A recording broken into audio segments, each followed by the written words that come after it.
Track Wrestling here at Super Bowl Media Day with the Eagles lineman Stefen Wisniewski. Wrestling background. First of all, I guess, when did you get started? How did you get started? How old were you? I think I started wrestling in 3rd grade. My dad got me into it. Did it for a while, and then took a break for a little bit, came back to it in high school. It's a rough sport, but you got to love the grind. I really do think it was a great kind of cross-training for football. I've had a lot of people who watch me play football tell me they look like I got a wrestling background, and it's a compliment as a lineman. Essentially, more or less, I'm wrestling with the D lineman out there, and just understanding leverage and how to push, pull, how to lean, how to just turn a guy's shoulders, just different things like that, learning leverage. And I really do think there's a lot of crossover. Mental toughness is a huge one too. If you can wrestle, you can do pretty much any other sport. But love the sport and kind of miss it sometimes. Why did you take a break from it, and what brought you back? Just want to try basketball for a little bit, different winter sport. But it's more fun, especially for a guy like me, I'm not going to run around and do too much on a basketball court, but on a wrestling mat, it's probably better suited to my skills. How did you fare? How far did you go? You were in Pennsylvania, right? Yes. Yeah, after my sophomore year, I stopped so I could just train football year-round. I was, placed in a section or something. I didn't do too great in states or anything, but sometimes I regret that. I think if I wrestled my senior year, I could have done pretty well. Would have been, one of the biggest, strongest guys out there, and having some wrestling skills. Sometimes I regret not doing that, but chose not to focus on football. But I do love wrestling, and encourage any young kid out there who plays football, loves football, to do that in the winter. Keep you strong, keep you in shape. Who are some of the guys you remember scrapping with back in those days in high school?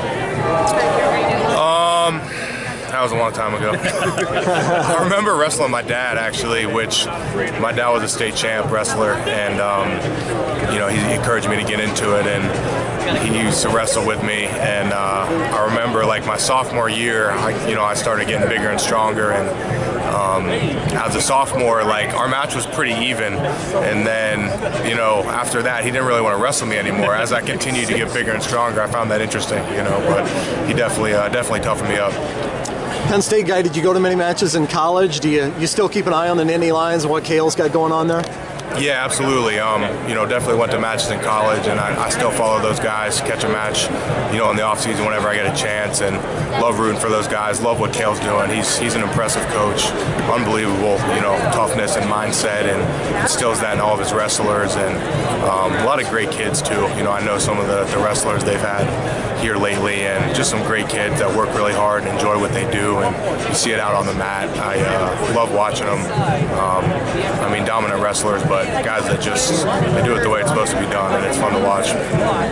When you look at it, your dad being the state champion and having that family history within the sport, and then turn around and be like, I'm going to play in the Super Bowl. At what point was playing in this game kind of a career goal for you? Obviously, getting to the league is one of the first goals, but the reality of actually being able to play the last football game on a Sunday during the course of the year, what's that mean to you and your family?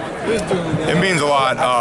As a kid, I grew up an NFL fan and wanted to play in the NFL, and whenever you dream of playing in the NFL, you always dream of playing on the big stage in the Super Bowl. And when I was young, I always thought about that. And then honestly, being in the NFL, I was on some bad teams, so you kind of almost, that dream kind of fades to the back of your mind a little bit when you're 3-13. But this year, the way we were playing, you start thinking, oh my gosh, like, we could be the best team in the league. And as the season went on, we were playing great, #1 seed, and realized that that was a possibility, and lost some good players, but we never changed our goal, and that was to be the best, and now we're 1 win away.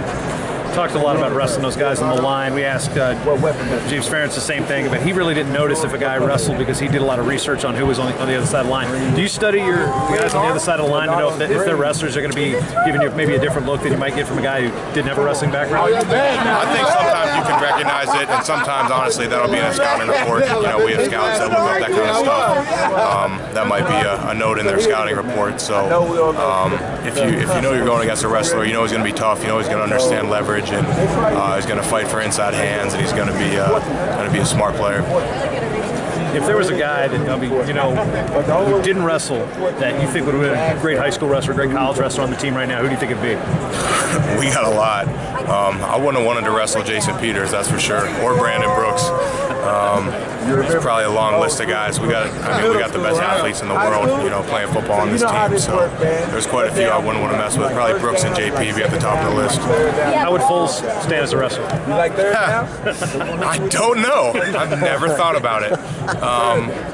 I have no idea. That would probably not be his strong suit, but he's pretty darn good at throwing the football, so we'll let him stick to that.